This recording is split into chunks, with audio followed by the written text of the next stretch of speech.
Hi everyone, I am Suyash and today I will talk about the case of Union of India Anr versus Shaikh Istiyaq Ahmed and others, wherein the Hon'ble Supreme Court discussed the Repatriation of Prisoners Act 2003 that deals with the detention of foreign prisoners in India and the Indian prisoners detained in foreign countries. In this regard, the country that convicts the prisoner is generally termed as the transferring state or the contracting state, and the country seeking repatriation of the prisoner is termed as the receiving state.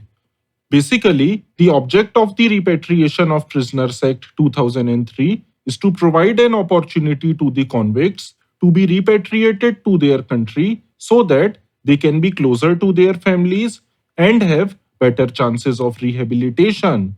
The Act also provides that the enforcement of the penal sentence is to be governed by the law of the receiving state, but the receiving state shall be bound by the nature and duration of the sentence as determined by the transferring state. Further, Section 12 of the Repatriation of Prisoners Act stipulates that the transfer of a prisoner who is a citizen of India from a contracting state wherein he is undergoing sentence of imprisonment may be accepted by the central government subject to certain conditions.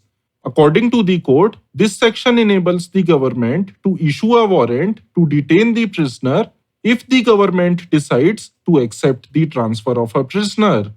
In this regard, India has also entered into various agreements with different countries in relation to repatriation of prisoners.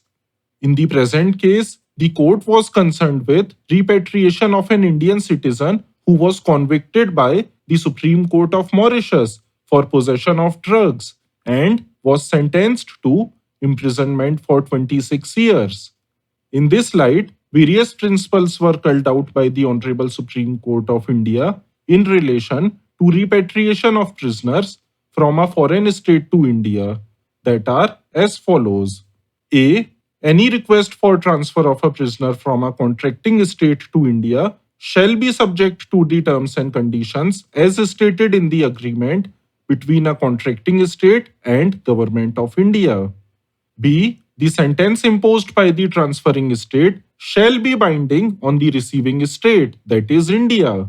C. On acceptance of the request for transfer of an Indian prisoner convicted and sentenced in a contracting state, a warrant shall be issued for detention of the prisoner in accordance with Section 13 of the Repatriation of Prisoners Act. D. Such warrant shall provide for the nature and duration of imprisonment of prisoner. E. The imprisonment of the transferred prisoner shall be in accordance with the warrant. F. Where it seems to the government that the sentence imposed is incompatible with the Indian laws, the government may adopt a different sentence provided for a similar offense. And G. Such adopted sentence must correspond with the sentence imposed by the contracting state as far as possible.